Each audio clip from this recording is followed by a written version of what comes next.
Sir నమస్తే. Sir Maldives అనే ఒక దేశం. సో సెలబ్రిటీస్ కానీ, టూరిజం నార్మల్ కామన్ పీపుల్స్ గానీ అందరూ వెళ్తూ ఉంటారు అక్కడ వెకేషన్స్‌కి అని చెప్పేసి. ఎనీ టైమ్ వెళ్తూనే ఉంటారు. చాలా మంది వెళ్ళారు.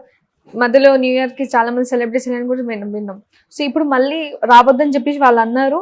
ఇప్పుడు మళ్ళీ వాళ్ళే కాలబేరానికి వస్తున్నారని చెప్పేసి మనం వింటున్నాం. మళ్ళీ విజిట్ కాండి మాల్దీవ్స్‌కి వచ్చి టూరిజం చేయండి అని చెప్పేసి చెప్తున్నారు. సో అలాగే అక్కడ ప్రైమ్ మినిస్టర్ కూడా రేపు ఇండియాకి రాబోతున్నారు. సో దానికి వెనకాల రీజన్ ఏంటి? ఏం చేయబోతున్నారు సార్? మాల్దీవ్స్ నిజానికి వెరీ స్మాల్ కంట్రీ. అదేంటంటే 26 అటోల్స్ అంటారు. అటోల్స్ అంటే పగడపు దీవులు సమూహం అది. బట్ అందంగా ఉండడం, ఎక్కువగా మ్యాన్ మేడ్ దీవులు అవి తయారు చేయడం వాటిని. దానివల్ల అది ప్రధానంగా టూరిజం మీద ఆధారపడి బతుకుతుంటుంది. అంటే మన దేశం నుంచి సంవత్సరానికి దాదాపు 2 లక్షల మంది టూరిస్టులు వెళ్తారు. వాళ్ళ మొత్తం టూరిస్ట్ బిజినెస్లో ఇండియా నుంచి వెళ్ళే టూరిస్టులు దాదాపు 12% వరకు మన వాళ్ళే వెళ్తారనమాట. సో దాని తర్వాత రష్యా, చైనా ఇలాగా దేశాల నుంచి వెళ్తుంటారు. అయితే ముందు నుంచి కూడా 1965లో మాల్దీవ్స్కి స్వాతంత్రం వచ్చినప్పుడు ఫస్ట్ గుర్తించిన దేశం ఇండిపెండెంట్ దేశంగా ఇండియాని.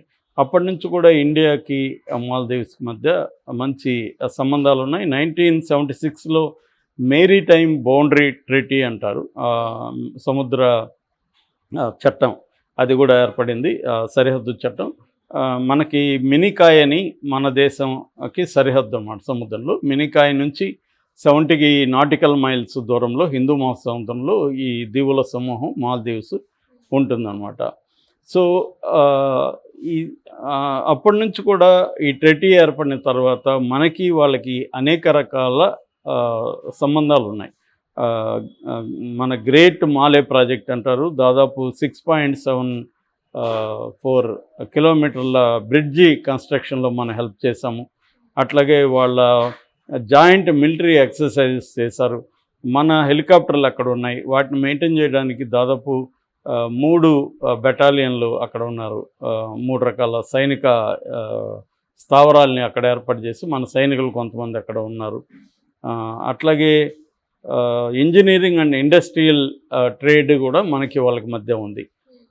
సో మనం వాళ్ళ దగ్గర నుంచి కొన్ని ముఖ్యంగా స్క్రాప్ మెటల్స్ని మనం దిగుమతి చేసుకుంటున్నాం. మనం చాలా ఇండస్ట్రియల్ అండ్ ఇంజనీరింగ్ మెటీరియల్ వాళ్ళకి ఇచ్చేస్తున్నాం. అట్లాగే వాళ్ళ దేశంలో ఏం తాగునీటి ప్రాజెక్టుకి కూడా మనం హెల్ప్ చేస్తాం. సునామీ వచ్చినప్పుడు ఇండియన్ డిజాస్టర్ మేనేజ్మెంట్ అక్కడికి వెళ్ళి వాళ్ళకి హెల్ప్ చేసింది. అట్లాగే కరోనా టైంలో కూడా అనేక మందులు అట్లాంటి హెల్ప్ చేశారు. అలాగే ఇండియాకి మాల్దీవ్స్ మధ్య అనేక రకాల ట్రేడ్ కావచ్చు, స్ట్రాటజిక్ కావచ్చు, కల్చరల్ కావచ్చు, అనేక రకాల సంబంధాలు ఉన్నాయన్నమాట. అట్లాగే టూరిజంలో కూడా మనకి అది చాలామందికి ఇండియాలో అదొక ఫేవరెట్ టూరిస్ట్ స్పాట్ మాలే. సో ఈ కాంటెక్స్లో ఆ దేశంలో ఏమైందంటే ఒక జియో పాలిటిక్స్లో ఈ మధ్యకాలంలో కొంత చేంజెస్ వచ్చాయి. ముఖ్యంగా ఇజ్రాయెల్ మీద హమాస్ లాస్ట్ అక్టోబర్లో అటాక్ చేసినప్పుడు తర్వాత ఒక పోలరైజేషన్ మొదలైంది. చాలా ముస్లిం దేశాలేమో పాలస్తీనా వైపు ఉండి, ఎందుకంటే పాలస్తీనా ప్రజల్ని ఇజ్రాయెల్ ప్రభుత్వం అతి దారుణంగా చంపేస్తుంది.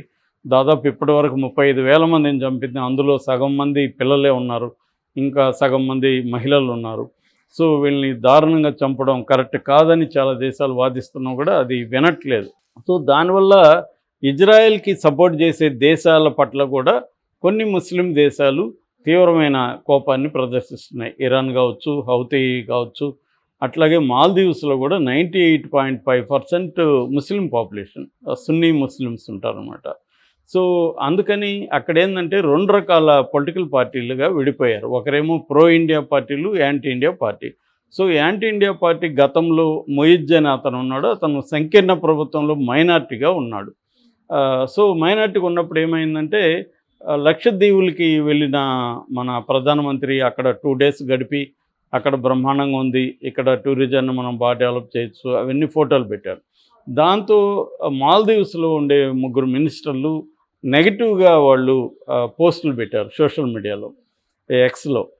ఎందుకంటే ఇది అసలు మా దేశంతో పోలిస్తే మీ మాల్దీవ్స్ సారీ మీ లక్షద్వీపులు ఘోరంగా ఉంటాయి, అసలు ఆ హోటళ్ళు మురిగ్గా ఉంటాయి, అట్లా ఏవో చెప్పారు. అది కొంతవరకు వాస్తవమే కావచ్చు, కానీ ఒక మనం మన దేశం టూరిస్టుల మీద ఆధారపడి ఆ దేశం ఇలా మాట్లాడడం వల్ల సహజంగానే ఆల్రెడీ ఇక్కడ ఏంటంటే ఎలక్షన్ల ముందు మన మోడీ భక్తులు దేశభక్తితో రగిలిపోతుంటారు. మోడీనంటే దేశాన్ని అన్నట్టుగానే వాళ్ళు ఫీల్ అవుతారు.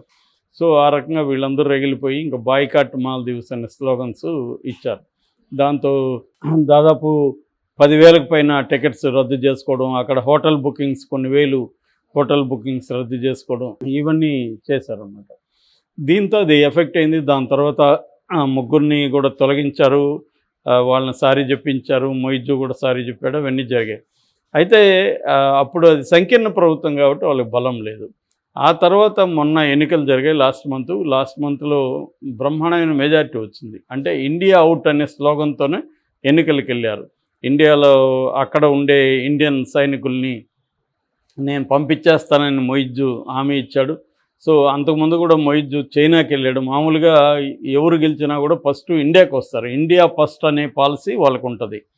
అయితే వాళ్ళు ఫస్ట్ టర్కీ వెళ్ళారు, మళ్ళీ చైనా వెళ్ళారు. ఇప్పుడు చైనా ఎప్పుడైతే ఇండియాకి మాల్దీవ్స్కి మధ్య టెన్షన్ స్టార్ట్ అయిందో చైనా దాన్ని ఫిలప్ చేసుకోవడం కోసం చైనా వాళ్ళకి హెల్ప్ చేసింది. అక్కడ ఒక నౌకని కూడా దింపింది స్ట్రాటజిక్గా. ఆ నౌకల్లో రాడార్ వ్యవస్థ ఉందని చెప్తుంది. ఆ రాడార్ వ్యవస్థ ఇండియా దాన్ని కూడా ఒక నిఘా దీంట్లోకి పెడుతుంది. సో స్ట్రాటజిక్గా మనకి ఇంపార్టెంట్. మన వాళ్ళు సోషల్ మీడియా వాళ్ళు చాలామంది రియాక్ట్ అయ్యారు, కానీ వీళ్ళకందరికీ లోతుగా ఈ విషయాలు తెలీదు. వీళ్ళందరి దృష్టిలో అది ఒక చిన్న దేశం, దాన్ని మేము అనుకుంటే అది నిలబడదు, అసలు అదేంది మమ్మల్ని బెదిరించేది అని అనుకుంటారు. కానీ స్ట్రాటజిక్గా చిన్న దేశాలైనా వెరీ ఇంపార్టెంట్ మనకి జియో పాలిటిక్స్లో చూసినప్పుడు. అది స్ట్రాటజికల్లీ వెరీ ఇంపార్టెంట్ కంట్రీ.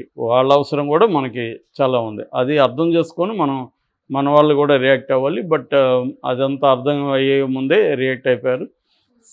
దాని తర్వాత వాళ్ళు ఇప్పుడు మొయిజు గవర్నమెంట్ అక్కడ మెజార్టీగా మొన్న వచ్చింది.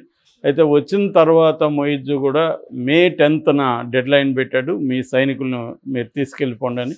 ఇప్పుడు కొంతమందిని తీసుకొచ్చారు కూడా అడుగు. ఈ టైంలో సడన్గా అక్కడ వాళ్ళ పర్యాటక శాఖ మంత్రి ఇబ్రాహీం ఫైజల్ మొన్న 2 రోజుల ముందు ఒక అప్పీల్ చేశాడు ఇండియన్స్కి, దయచేసి మీరు మళ్ళీ రండి మా దేశానికి, మేము ఆతిథ్యం ఇస్తాం మీకు, మీరు విజిట్ చేయండి అని మళ్ళీ వచ్చాడు. దీన్ని చాలామంది ఏమో మాల్దీవ్స్ కాళ్ళబేరానికి వచ్చింది అని అంటున్నారు, కానీ మామూలుగా ఇండియన్ గవర్నమెంట్ అయితే అలా చూడట్లేదు. యాక్చువల్గా మోడీ గవర్నమెంటు ఎప్పుడు కూడా మాల్దీవ్స్ మీద గట్టిగా ఎప్పుడు కూడా వ్యతిరేకంగా మాట్లాడలేదు. ఇంత గొడవ జరుగుతున్నా కూడా సంయమనమే పాటిస్తూ వచ్చింది. ఎందుకంటే ప్రజలు వేరు, గవర్నమెంట్ వేరు. గవర్నమెంట్ ప్రజల్లాగా ఆవేశాలకు లోను కాకూడదు, ఇంపల్సివ్గా రియాక్ట్ కాకూడదు, ఆచితూచి వ్యవహరించాలి. ఎందుకంటే జియో పాలిటిక్స్లో ఆ దేశం అలా ఎందుకు రియాక్ట్ అవుతుంది, చైనా ఎందుకు రెచ్చగొడుతుంది, ఇవన్నీ కూడా అర్థం చేసుకొని మనం సంయమనం పాటించాలి. అది పాటించింది మోడీ గవర్నమెంట్. జయశంకర్ కూడా బ్రహ్మాండంగా పాటించారు. ఇప్పుడు దీనివల్ల జయశంకర్ అండ్ మోడీ ఈ స్ట్రాటజీ వల్ల ఇప్పుడు మొయిజు గవర్నమెంట్ కూడా కొంత ఒక మెట్టు దిగొచ్చి వాళ్ళ ఫారిన్ మినిస్టర్ మోసాద్ జమీర్ అని ఆయన రేపు వస్తున్నాడు ఇండియాకి. ప్రధానంగా ఆయన వచ్చే ఉద్దేశం ద్వైపాక్షిక సంబంధాలని డెవలప్ చేసుకోవడం, బైలేటరల్ రిలేషన్స్ అంటారు, ట్రేడ్ కావచ్చు, స్ట్రాటజిక్ రిలేషన్స్ కావచ్చు. ఇది కూడా లాంగ్ టర్మ్ పర్స్పెక్టివ్ని దృష్టిలో పెట్టుకొని ఈ 2 దేశాల సంబంధాలని అభివృద్ధి చేసుకోవడం అనేది టార్గెట్గా వస్తున్నాడు. సో మళ్ళీ మనకి మెరుగుపరచు, మన వాళ్ళ ఆవేశం తగ్గి మన వాళ్ళు మళ్ళీ విజిట్కి వెళ్ళచ్చు. సో ఇదంతా కూడా చుట్టూ ఉన్న దేశాలతో, నైబరింగ్ కంట్రీస్తో చాలా జాగ్రత్తగా వ్యవహరించాల్సిన అవసరం ఇండియాకి కూడా ఉంటుంది అన్నమాట. రేపు ఆయన విజిట్ అయిన తర్వాత తెలుస్తుంది. విజిట్ చేసినాక ఏ ఒప్పందాలు జరుగుతాయి, ఏ ఫ్యాక్ట్ మీద సంతకాలు చేశారు, ఫర్దర్గా ఎలా ఉండబోతుంది అనేది మనం రేపు వచ్చిన తర్వాత మళ్ళీ మనం మాట్లాడుకోవచ్చు.